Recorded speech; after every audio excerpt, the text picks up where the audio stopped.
Good morning students, myself Swarjit Kaur, maths teacher from Harvard Convent School. We have started the chapter 10th. First part में मैंने आपको इसके दो questions करवाए हैं. Now come to its most important question, that is the question number 6. 6 में given है आपको A and B are the acute angles. A और बी एक्यूट एंगल्स है. So draw the triangle. Triangle draw करो.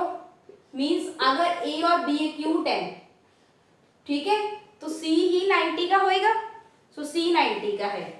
So also given that cos A is equals to cos B. cos A और cos B दोनों क्या है, same है. So we will find the value of the cos A.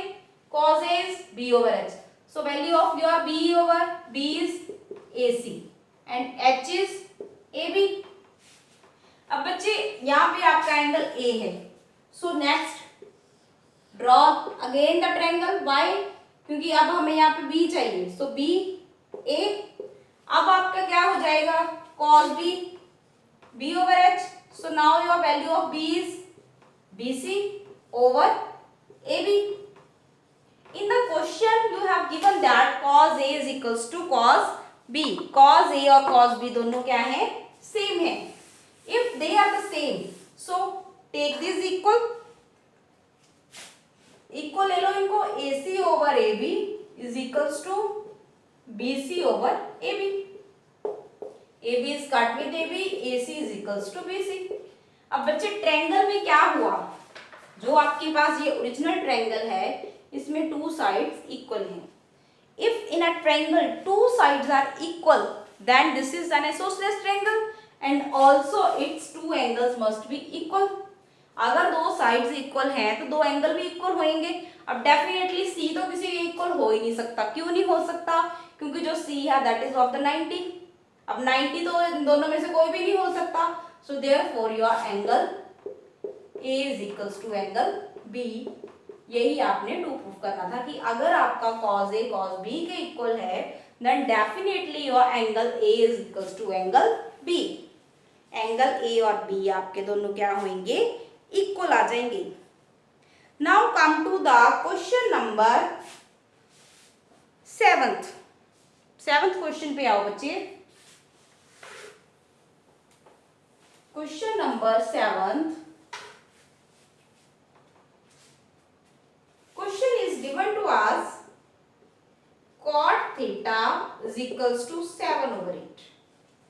Cot theta की value आपके पास है 7 over 8. And what is your cot theta? बच्चे tan की वैल्यू आपके पास क्या होती है, P over B. So your cot theta is B over B. This is your B. And this is your P. Draw the triangle. B is 7 and this is 8. So by Pythagoras theorem, h square is equals to p square plus b square. H square is equals to p is 8 square, b is 7 square. So this will be h square is equals to 64 plus 49. अब 64 और 49 को plus कर दो. 130. सो इसका आप क्या कर दो, square root. But 130 is not a perfect square number, so square root as it is रह जाएगा. अब उन्होंने वैल्यू किसकी पूछी है आपको, 1 minus of sine square sine theta into 1 plus sine theta 1 minus sine theta and here is 1 plus cos theta and 1 minus cos theta. ठीक है, ये चीज पूछी है आपसे. सो अब आप क्या करोगे बच्चे, अब देखो ये क्या है, पहले तो इसको हम सिंप्लीफाई ही कर लेते हैं. 1 plus sine theta 1 minus sine theta को हम क्या लिख सकते हैं, 1 minus sine square theta. 1 plus cos theta 1 minus cos theta 1 minus cos square theta. Means अगर आपने इसकी वैल्यू फाइंड आउट करनी है तो आपके पास साइन और कॉस की वैल्यू होनी चाहिए. अब बच्चे साइन थीटा की वैल्यू क्या आएगी, यहां से P over H. So your P is 8 over square root 130 and your cos theta is B over H 7 over square root 130. So note down this very carefully. Note करो इन चीजों को. उसके बाद आप क्या करो, जिसमें आपने पुट करना है उसमें पुट कर दो। इसमें हम पुट करेंगे तो हमारे पास क्या आ जाएगा, 1 माइनस 8, इसमें पुट कर रही हूं मैं, 1 minus sine square theta, 1 minus cos square theta, 8 113 whole square and 7 113 whole square. अब बच्चे होल स्क्वायर करेंगे, 64 इसका स्क्वायर रूट, स्क्वायर रूट का स्क्वायर करेंगे, that will be the square, 7 over 113, 49 over 113.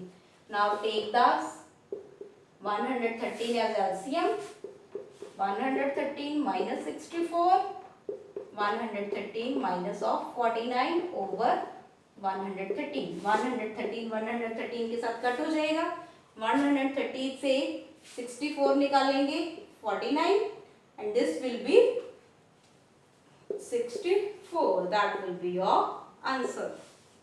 ठीक है, अब इसके सेकंड पार्ट में उन्होंने बोला है find out the value of cot square theta. अब बच्चे कॉट थीटा की तो वैल्यू गिवन थी 7/8, इसका स्क्वायर करेंगे तो क्या बन जाएगा, 7/8 whole square, so this will be 49 over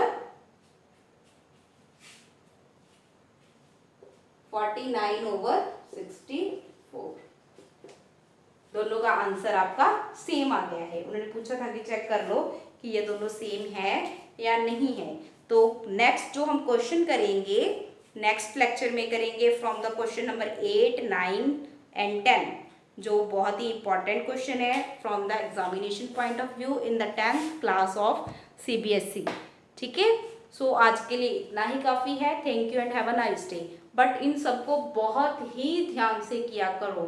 hope so you all are well at the home.